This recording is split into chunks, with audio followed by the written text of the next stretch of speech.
Mutton curry యాటన్ కూసుడైంది. Mutton curry పొయ్యి మీద వేస్తున్నాను. అన్నీ అయితే ఇలా పచ్చిమిరపకాయలు ఉల్లిగడ్డలు ఇవి గోలాలి. ఎందుకంటే మటన్కే నేను అన్నీ పట్టించాను ఆల్రెడీ. ఎందుకంటే అలా పట్టిస్తే కర్రీ బాగుంటుందని ఇలా వండుతున్నాయి. సరే ఇవన్నీ అన్నీ కలిపిన మటన్కి ఉప్పు కారం అన్నీ కలిపి మటన్ అయితే ఒక గంట సేపు పక్కకు పెట్టుకున్నాను. ఇప్పుడు ఆయిల్ పోసి ఉల్లిగడ్డ పచ్చిమిరపకాయలు వేసాను. ఇగో మటన్ చూసారా, మటన్ అయితే పొయ్యి మీద వేస్తున్నాను చూడండి. అల్లం గిట్ల వేసిన కొద్దిగా మళ్ళీ పోపులో కూడా అల్లం ఆల్రెడీ మటన్కి కలిపాను, కాకపోతే పోపులో కొద్దిగా వేస్తాను, అలా వేస్తున్నాను నేనైతే. మీరైతే ఎంతమందికి సపోర్ట్ చేస్తారో నా హుజరాబాద్ సమ్మయ్య వ్లాగ్స్ నా ఛానల్ అయితే వంటలు ఎలా వండుతున్నానో చూడండి. నేను ఈ వంటల కన్నా అయితే నన్నే పెడతారు, ఎక్కడ వేరు నాకు ఈ వంటలు అయితే నాకే. ఎందుకంటే మా ఆడబిడ్డ నువ్వు ఉన్నావు కదంటది. ఇక మటన్ పచ్చడి కూడా పెట్టాలన్నట్టు ఆమెకు.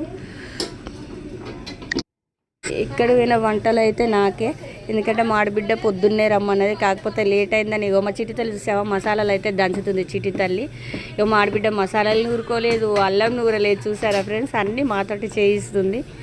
ఎల్లిపాయలు తీస్తుండ్రు వాళ్ళు అల్లం మసాలాలు తీస్తుండ్రు, అన్నీ దంచుతుంది చిట్టి తల్లి అయితే. మసాలాలు మంచిగా దంచుతుంది, ఎందుకంటే ఆ మసాలాలు కొద్దిగా లాస్ట్కి వేయాలి కదా. ఇక కూర వేసాను చూసారా, కూర అయితే పొయ్యి మీద వేసేసాను, కలుపుతున్నాను. ఆ వాటర్ అంతా పోయేదాకా ఇక మంచిగా మూత పెట్టి పెడతాను. తర్వాత మళ్ళీ కూర ఎలా అయింది కూడా మీకు చూపెడతాను.